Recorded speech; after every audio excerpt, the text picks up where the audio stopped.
important to us, and we've done it for our large clients in the past. I think that's it. And just a little bit on, well, show the video. We'll talk about IBML in a second.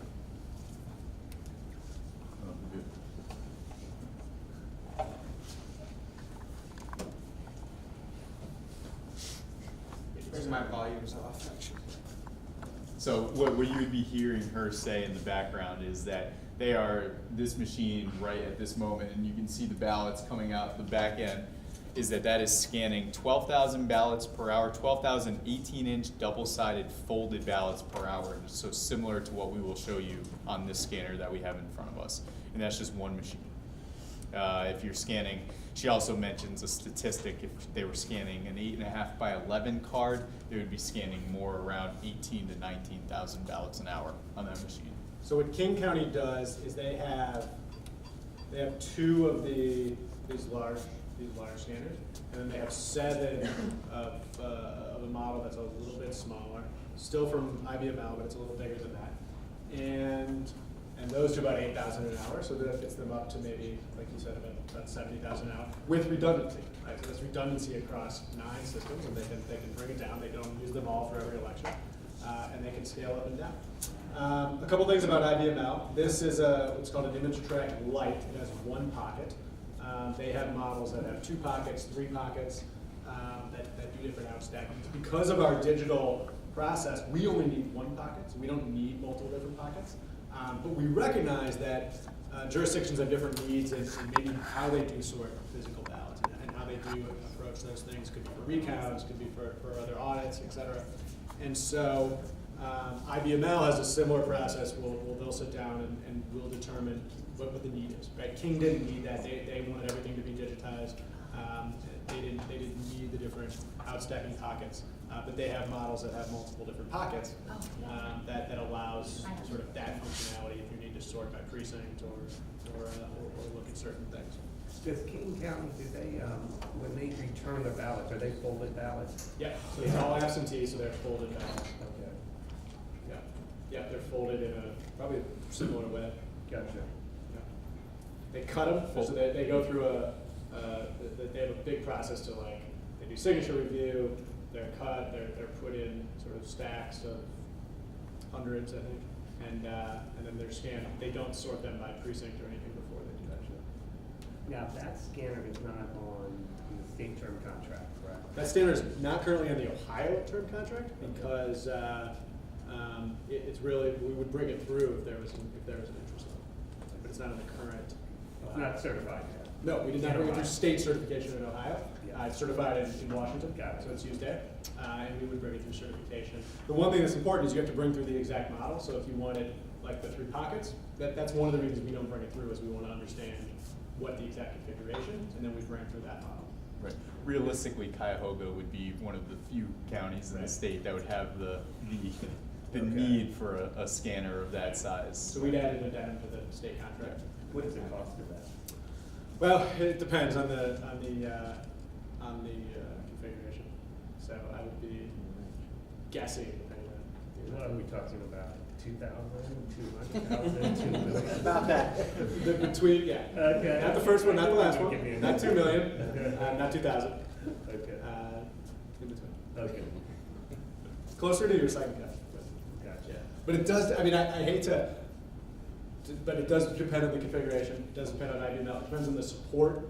They have multiple different support models with local, on-site Ohio support people that they'll ramp up and ramp down depending. So again, King has 4 elections a year. So they don't need 12 months straight of on-site 4-hour support. They need 4 months, right, for those elections where they have 4 months support, 2-hour support, right? From someone, IBML regionally that will come here and do that. If you have 2 elections a year, you build that out how you need it, and that goes into the pricing, and then that goes into the model a little bit. With King and King, when are they able to start scanning their ballots? Yeah, so they start scanning 3 weeks 3 weeks. before election day, and then they keep scanning for about a week or 2 afterwards. Gotcha. Yeah, so that for each election, so they have a little overlap in their elections. King is a tremendous facility. First of all, they would love to have people come visit it. They have when you get there, they have an international map on the wall with dots about who's visited from all over the world. A election officials, right? And so obviously from all over the US, people have visited, but internationally as well. You'll see a lot of tours. They have a really cool ring around, that's a public ring. You can walk around, you can see the whole operation, but then they obviously bring election officials in. We were there, San Diego County was there visiting. There's a lot of people that come in to see the whole operation, not just our equipment in there, not just our software, but their signature verification, their sorting machines. They have 50 of those sorting machines. They have a huge operation, and it's a great team. Julie Wise is the director, and she's really focused on election outreach, voter outreach. She's just really a tremendous leader in elections, and loves to invite people in. How do they report on election night? So I guess the polls. Yep. Well, they don't have polls. So 8 o'clock, they report at 8 o'clock. So they report an initial batch of what is in at 8 o'clock. They do have vote centers, so you vote in person with these. Think of it like early voting. Anyone can come to any vote center and vote. So they do have early voting, or they do have vote centers that are open for those weeks leading up to it. But 8 o'clock is when the polls close, and so they'll do an initial report at 8, and then they report on the day afterwards. In addition to King, I mentioned this a little bit earlier, but IBML is a great host in Alabama. They love to invite counties to come actually see the machines being built in Alabama. They have, again, like I said, a great barbecue area, and they invite counties to see the machines being built or to tour the facility before, right? Before any decisions are made to understand the manufacturing process and their development process. And they're a tremendous team as well down there.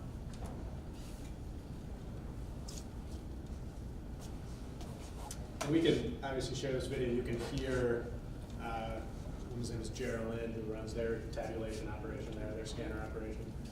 It's a similar county. They have a big team doing scanning, a big team doing ballot layout, a big team doing accessibility, multiple teams in each department. And so making sure that those things are talking together is, through our system is important. How many did you say could run through per hour? So I think she says it in here that it's 12,000 18-inch double-sided folded ballots per hour, continuous. So not like peak, but in the course of an hour on an election when they're stopping and going, they'll get about 12,000. Gotcha. Brian, what do we get? Not that. 1,200. You say 1,200? 1,200. Are you kidding? No. Didn't they sell it to us saying it was 5,000? 4,000 or 5,000. 4,000 or 5,000? Well, they That'll get about 4,000 or 5,000. But when you fold them, Yep. you only get between 1,200 and our best scanners get about 1,500. Wow. Do you have ballot images turned on for that too? We don't. Is that- There's a difference. It doesn't say it accumulates everything at the end. So even if you're doing images, it doesn't slow the machine down. It's just when it's you the go to recording export at the that, end. Okay. it then exports all the images, which is where we ran into problems. The sticks aren't big enough, and it just literally takes hours. Gotcha. Okay. With the current version, now they allegedly fixed it in the new one. But James, do you have, which of those ballots? Where were the ballots that yesterday? Recycling bin? Where? The recycling bin? Oh, There were 5. they were filed. They were So filed. what's really cool about these is they use little suction, like air suction. So this is like using a pick roller, right, which is pulling it. Yeah. I love Fujitsu, it's a great product, but these have air suction. And so they pull down the ballots, and we can show some other videos, and they're just running the ballots Flattens through, out folded completely ballots, pulled down sucked down. by air suction, which is pulling them down. And then they go through that area, which is just taking a photo of both sides. So what's nice about it is it's not going through any sort of verter, right? So the jam rate is significantly lower because it's not, even this like has to go up and around, right? Those just go completely straight the whole time, and then they flip at the end. And so, but the photo is going top and bottom as it's going through. in between size scanners are more like that. It's more like this, yep. So they have a smaller scanner that we have photos from in King County as well. They're so much more similar to that. They're bigger than that, Okay. but they're much more similar, and they have a shootout. Yep. I really do imagine, I mean, that is a fantastic machine. I think it would be great for Cuyahoga County. That is the best scanner, the largest, highest capacity machine you can get in the industry. these will also do the trick for you. There's just other process-based things associated to it, like the single tray for sorting and stuff like that. But there are other solutions to that type of issue as well, like we talked about with a sorter and other things, so. The other thing that I mentioned this earlier, but IBML doesn't just do elections, right? So they run the census. They do most financial firms, insurance firms. And when you talk about innovation, when you talk about stability,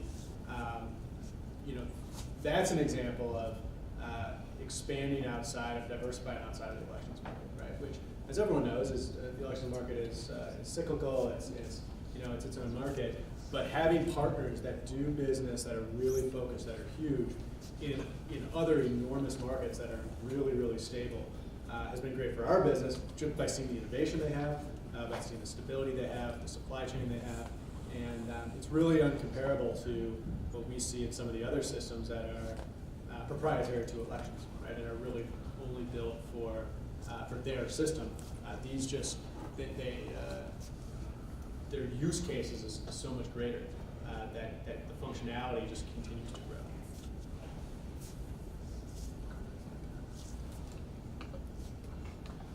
Just a quick question. So something like that machine there, is the board then getting their maintenance contract directly with that company? It's not necessarily going through No, you do it through ClearBallot for ClearBallot. that?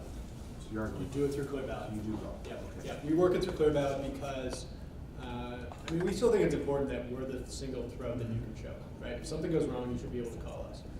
That being said, the fact that they have support teams throughout Ohio throughout every state, throughout Ohio, that can be there for you, we want to take advantage of that, right? We want